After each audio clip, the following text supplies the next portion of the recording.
예, 여러분 반갑습니다. 이제 우리 모델 2개 했고요. 이제 세 번째 모델, 인지행동 모델 같이 하도록 하겠습니다. 우리가 앞서 OT 때 봤듯이 모델 중에는 가장 기출이 높다라는 얘기를 했죠. 예, 그것들 좀 기억해 주시고요. 실제로 세계적으로 여러 사회복지사, 상담사, 치료자들한테 당신이 현장에서 가장 많이 쓰는 모델이 뭡니까? 이렇게 물어보면요. 인지행동 모델이 거의 랭킹 3위에 늘 나옵니다. 그만큼 인지행동 모델은 단기 개입, 그러니까 장기가 아니라 단기 개입 모델로서 상대적으로 치료 효과가 조금 더 많이 검증되는 경우들이 있다 보니까 현장에서 치료자나 상담자, 사회복지사들이 많이 쓴다는 거죠. 물론 무조건 이 모델이 짱이다 이런 뜻은 아닌데요. 예, 단기 개입 모델로서 효과성 검증이 좀 잘 된 모델이다라고 이해하시면 되겠습니다.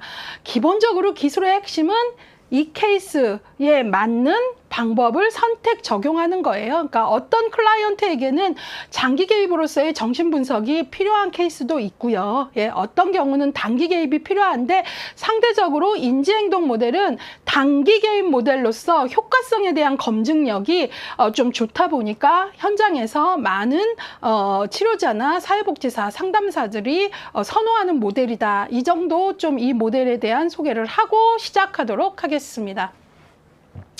자, 인지행동 모델 한눈에 쏙을 봤더니요. 총 3개의 절입니다. 자, 이 모델은 앞서서 정신역동하고 정신분석하고 심리사회 모델은 2절이었는데 얘는 3절이에요. 좀 더 기출이 높을 뿐만 아니라 다뤄야 될 내용들이 많다라는 거죠. 예, 그걸 좀 보시면 좋을 것 같아요. 자, 1절 인지행동 모델의 철학과 기본 개념, 2절 인지행동 모델의 개인 목표와 과정 한 다음에 앞에서 정신분석하고 심리사회는 여기까지는 동일했죠. 근데 여기 3절이 있네요.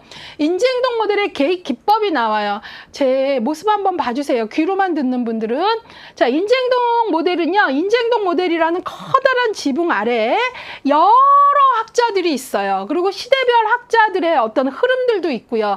그래서 그 지붕 아래 여러 학자들이 강조점을 조금씩 달리하면서 있는데 그 중에 대표적인 인지행동 모델의 학자들을 소개하고 있어요. 예, 그래서 바로 앨리스라는 학자, 그 다음에 아론 백, 그 다음에 지릴라 골드플라이스, 를 대표적인 학자로 소개하고 있다 이 얘기죠. 예, 그래서 1절에서는 인지행동 모델의 철학, 이론적 기반, 주요 과정, 접근 방법의 장단점, 그 다음에 다른 모델들과의 구분했고요.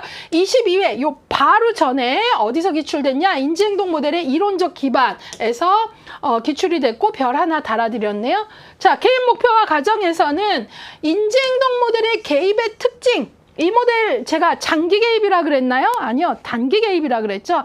프로이트는 대표적인 장기 개입입니다. 롱텀 하다는 거죠. 근데 얘는요, 숏텀, 단기 개입, 브리프 세라피라고도 합니다. 단기 개입의 대표적인 모델입니다. 우리가 모델들 앞으로 계속 배울 건데요.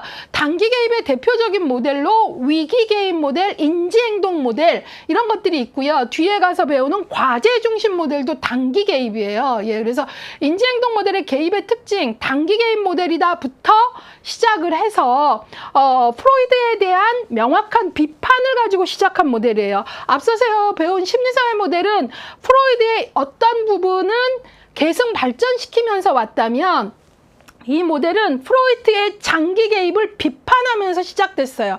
장기 개입의 결과와 효과성과 단기 개입의 효과성이 크게 다르지 않다면 우리가 반드시 프로이드를 해야 될 이유가 있는가라는 문제 제기를 한 거죠. 왜? 자원은 한정되어 있기 때문에. 그래서 이 모델의 개입의 특징이 시험 문제에 많이 나옵니다. 그래서 여러 특징들이 있는데 그런 것들 잡아보도록 하겠습니다. 자, 그 다음에 인지행동 모델의 개입 기법으로 3절에서는 제가 말씀드렸듯이 대표적인 학자, 이 외에도 되게 많아요. 인지행동 모델, 미켄바움도 있고 많은데 그 유명한 알버트 앨리스의 합리정서 치료, 우리가 RET 혹은 REBT라고 하죠.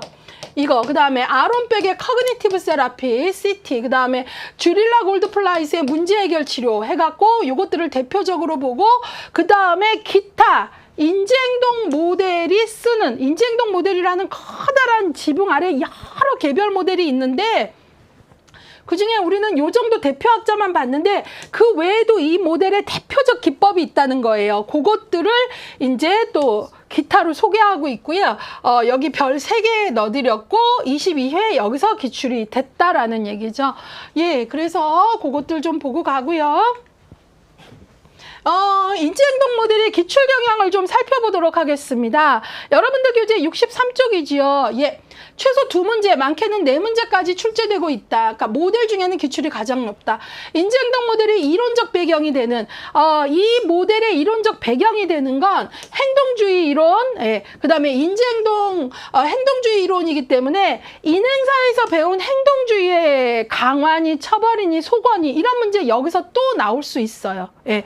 그리고 그 다음에 인지행동 모델의 주요 특징을 비롯해서 아론백의 인지적 오류, 앨리스의 그 다음에 기법, A, B, C, D 뭐 이런 계획 기법이 있거든요. 그 외에 인지행동 모델에 속하는 것들의 다양한 계획 기법을 모두 꼼꼼히라는 말을 썼어요. 그래서 여기가 조금 모델에서는 공부할 때 한 고비를 넘는 기분이 좀 드실 거예요. 왜냐하면 내용이 좀 많고 비교도 좀 잘해야 되니까요. 그래서 이런 것들, 그리고 특히 기법에 관해서는 꼭 사례와 연결하자라는 거예요. 그래서 기출 회독을 보면서 제가 기출 문제 풀면서 사례를 하겠지만 기본 강의할 때 사례가 나온다라는 거를 알고 계셔야 되니까 제가 중간중간 이런 부분들은 이런 식으로 문제가 나옵니다라는 얘기를 기본 강의지만 할 거거든요. 그래서 여기는 기법 공부할 때 여기까진 가야 되겠구나. 예시나 사례로 옷 입었을 때 알아채는 공부까진 가야겠구나. 이런 걸 조금 준비하실 수 있게 제가 열심히 도와볼게요. 예. 자, 그러면 기출 경향을 좀 살펴볼까요? 최근 5년하고 이제 10년을 볼 건데요. 최근 5년 그 요 챕터는 2.4문항이에요. 평균. 그러니까 3문제는 나온다. 21회 때 4문제까지 나왔고 3문제가 나온 적도 있고, 예, 이 19회가 조금 특이한 경우입니다. 예, 그래서 여기는 한 3문제는 나온다라고 생각하고 공부하시길 바라고요. 그 다음에 이제 최근 10년의 핵심 키워드를 보면 인지행동 모델의 주요 특징 9문항, 인지행동 모델의 계획 기법 11문제, 그 다음에 행동주의 이론, 행동수정 6문제. 그래서 일단은 계획 기법이 가장 문제로 많이 나와요. 예, 그래서 어떤 예시가 나오면 인지행동 모델의 계획 기법 중에 누구의 어떤 기법인지 알아차리는 공부가 되셔야 되고요. 그 다음에 여러분들이 그 실천 기술론에서는 행동주의나 행동수정 얘기를 다시 언급하진 않아요. 행동주의, 예, 스키너, 그 다음에 뭐 고전적 행동주의 해갖고 뭐 파블로프 뭐 이런 적이 어디서 해요? 인행사에서 하죠. 근데 특히 스키너의 행동주의, 조작적 행동주의에 해당하는 내용들이 바로 인지행동 모델에서 문제로 나와요. 왜? 인지행동 모델에 영향을 준 이론적 기반이 행동주의이기 때문에 그렇습니다. 그래서 여러분들이 인행사에서 특히 스키너의 행동주의와 관련된 주요 개념들 되게 많았죠. 예, 그것들이 기술론 인지행동 영역에서 문제가 나올 수 있다라는 생각을 가지셔야 된다는 거죠. 예, 그 정도 보겠습니다. 자, 그래서 이제 인지행동 모델, 상대적으로 모델 중에 기출 가장 높다 그랬잖아요. 예, 그래서 수만 번 고르시고 인지행동 모델이 우리 삶에 적용하면 상당히 도움이 되는 부분이 많습니다. 열린 마음으로 4장 인지행동 모델 들어가도록 하겠습니다.